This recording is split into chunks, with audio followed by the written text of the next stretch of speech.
네, 안녕하십니까. 제가 유튜브를 하는 것은 바른 진리의 말씀을 전해서 믿음을 세우고 또 이단에 빠진 사람들을 돌아오게 하기 위한 것입니다. 그렇게 하기 위해서 천주교와 개신교의 차이, 공산주의, 신천지는 교회가 아닙니다. 여호와의 증인에게 묻는 8대 질문, 안식교인에게 묻는 10대 질문, 안상홍 하나님에게 묻는 21가지 질문 책을 내고 동영상을 올렸습니다. 성경 공부로는 내비게이터 입문편, 제가 쓴 지자본 성경 공부, 또 제가 쓴 잠언 속에 숨겨진 비밀을 올렸습니다. 혹시 주위에 이단에 빠진 사람이 있으면 제 유튜브를 소개해 주시기 바랍니다. 제 유튜브를 보고 돌아오신 분들이 여러 분 계십니다. 오늘 이 시간에는 빌립보 3장 13절로 14절 말씀을 가지고 우리가 잊어야 할 것들이라는 제목으로 잠깐 말씀을 전하려고 합니다. 우리가 사람과 하나님께 받은 은혜나 역사의식은 잊어서는 안 됩니다. 그것을 잊을 때에 반복하게 됩니다. 그러나 부정적인 이 생각, 받은 스트레스, 트라우마 이런 것들은 잊어야 됩니다.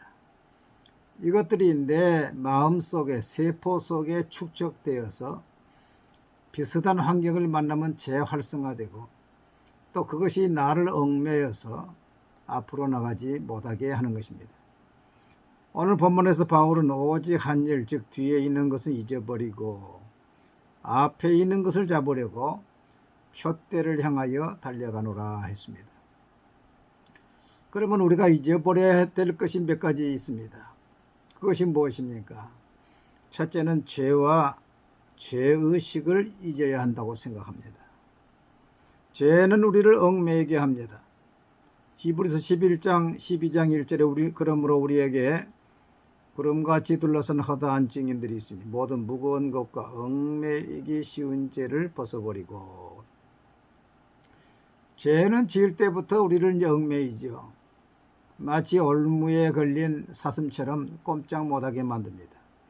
앞으로 나가지 못하게 만듭니다. 그 죄 문제, 죄는 짓기는 쉽지만은 잠깐이지만은 그때부터 오는 죄책감, 이 죄는 우리를 아주 스트레스 받게 하고 곤란하게 합니다. 그렇기 때문에 다윗은 내가 내 죄를 회개하지 않을 때에 내 뼈가 쇠하고 진액이 마르나이다 그랬습니다. 하나님이 주야로 나를 누리시오니 내 뼈가 쇠하고 진액이 마르면 어떻게 되겠습니까?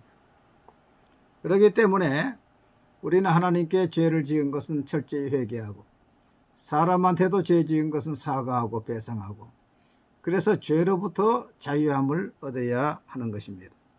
하나님은 우리가 죄를 회개할 때 우리 죄를 씻어주실 뿐만 아니라 기억하지 않으신다고 그랬습니다.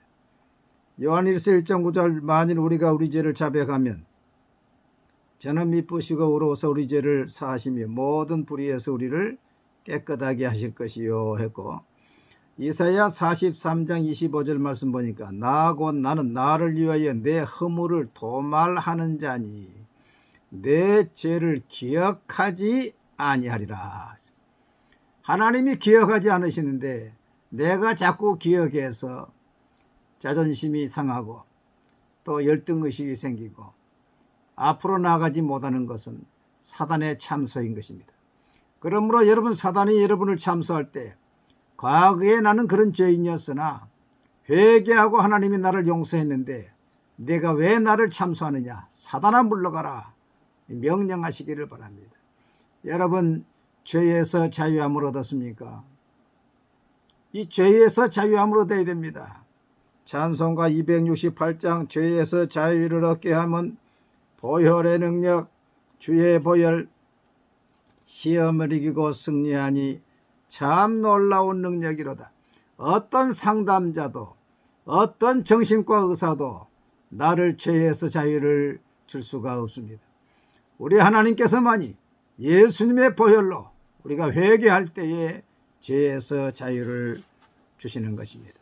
두 번째로는 우리가 한 실수나 실패도 잊어야 합니다. 우리가 그 실수 때문에 그 트라우마에 자꾸 걸려요. 그 실패 때문에 자꾸 주저합니다. 앞을 못 나갑니다. 여러분, 그러나 성경에 나온 위대한 모든 노아나 아브라함이나 모세나 성군 다윗도 다 실수가 있었지 않습니까? 문제는 그 실수에서 끝나는 것이 아니라 그 실수를 이제 자산으로 삼고 노하우로 삼고 다시 출발할 때는 실수도 자산이 된다는 것입니다. 미국 역사상 가장 존경받는 아브라함 링컨은 많은 실패를 했습니다. 그의 일생을 보면 22살 때 사업에 실패, 23살 때 주원 선거에 실패, 24살 때 또 사업에 실패, 25살 때 주원 선거에 당선, 26세에 사랑하는 여인을 잃고 27세에 신경쇠약과 정신분열증을 앓았고 31세 때 대통령 선거에 낙선, 34세 때 국회의원 선거에 낙선, 37세에 국회의원 선거에 당선, 39세에 국회의원 선거에 낙선, 46세에 상원의원 선거에 낙선, 47세에 부통령 선거에 낙선, 49세 때 상원의원 선거에 낙선, 51세에 대통령 선거에 당선, 총 9번 낙선하고 3번 당선된 것을 보게 됩니다. 그런 낙선됐을 때에 거기에 주저하지 않고 더 큰 목표를 세워서 도전을 했습니다. 여러분, 많은 실패를 해야 사람이 커지게 되고 가난한 자, 실패한 자의 마음을 알게 되고 진정한 지도자가 된다고 저는 생각합니다. 세 번째로 우리가 받은 아픔과 상처도 잊어야 합니다. 모든 사람은 다 아픈 상처를 가지고 있지요. 사람 앞에서 웃는 얼굴로 가면을 쓰고 이야기하지만은 그 마음 속에는 아픈 상처를 다 보듬고 살아가고 있는 것입니다. 그 상처를 어떻게 대처하느냐가 중요합니다. 1991년 김부남 사건이 있었습니다. 이 김부남이라는 여성이 9살 때 이웃집 아저씨에게 성폭행을 당했습니다. 그 다음 자라서 결혼했는데 결혼에 실패했습니다. 곰곰이 생각하니까 그 원인이 그 아저씨의 그 폭행 때문이라는 것을 알고서 그 나이 30살 때, 그러니까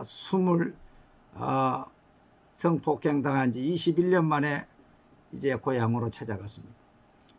그의 가방에는 식칼을 준비하고, 그래서 그 사람을 보자마자 그 식칼로 이제 죽였습니다.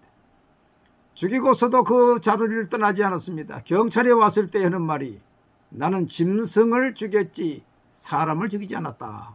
그렇게 떳떳이 이야기했습니다.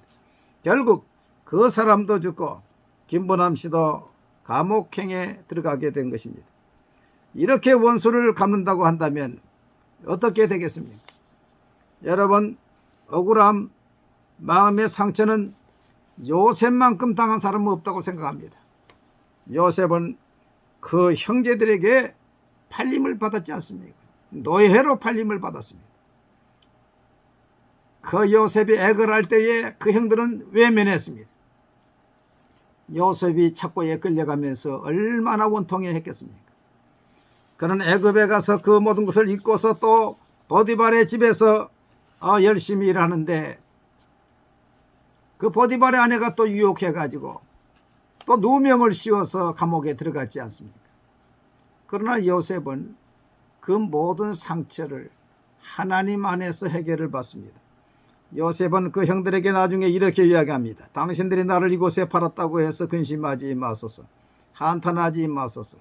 하나님이 생명을 구원하시려고 나를 당신들보다 먼저 보내셨나이다. 그런즉 나를 이리로 보낸 이는 당신들이 아니요 하나님이시라. 하나님이 나를 바로에게 아버지로 삼으시고 그 온 집의 주로 삼으시며 애굽 온 땅의 통치자로 삼으셨나이다. 그렇게 이야기했습니다. 여러분, 내적 치유라고 있지요. 그래서 내적 치유에 또 가가지고 과거에 또 그 아픈 상처를 다시 꺼내가지고 또 이야기하고, 그 다음에 또 내적 치유 또 집회에 가서 또 그렇게 하고 하는 경우가 많습니다. 물론 그렇게 해야 됩니다. 그러나 그렇게 많이 할 필요가 없습니다. 요셉처럼 하나님 안에서 용서해야 되는 것입니다. 성경은 원수를 위해서 기도하고 축복하라고 그랬습니다. 여러분, 그러므로 내게 마음에 아픔을 준 그 사람의 이름을 부르면서 주님, 내게 아픔을 준 누구누구를 오늘부로 용서합니다. 주님의 명령에 순종해서 용서하고 축복합니다. 하나님의 사랑의 마음을 내 마음에 부어 주시옵소서. 이렇게 기도하세요.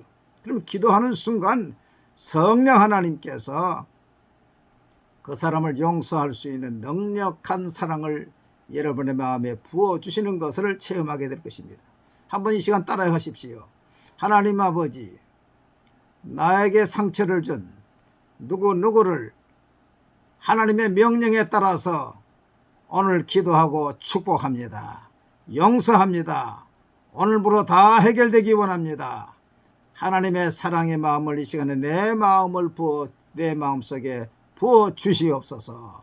이렇게 하루에 3번씩 한 일주일 동안만 해보십시오. 하나님의 넉넉한 사랑이 여러분을 충분히 그 아픔에서 치유케 될 줄로 믿습니다. 마지막으로 하나님께 드린 헌신이나 구제와 선행도 우리는 잊어야 됩니다. 바울 사도는 오직 앞에 있는 일, 즉 뒤에 있는 일, 그것은 잊어버리고 앞에 것만 바라보고 나간다는 것입니다. 바울 사도는 한 일이 많습니다. 다른 사도보다 배나 충성했지요. 1차, 2차, 3차, 4차 전도 여행을 했지요. 신약 성경의 2분의 1 이상을 지었지요. 많은 일을 했습니다. 빌립보 교회, 에베소 교회, 고린도 많은 교회를 세우고 많은 제자를 양성했습니다. 그러나 그것에 안주해 있으면 앞으로 나갈 수가 없습니다. 그러므로 잘한 것도 다 잊어버리고 앞을 향해 나간다고 그랬습니다. 여러분, 우리의 신앙은 완성이 없습니다. 우리의 사명은 끝이 없습니다. 하나님이 오라 하시는 그날까지입니다. 영원한 청년으로, 영원한 진행형으로 나갑니다.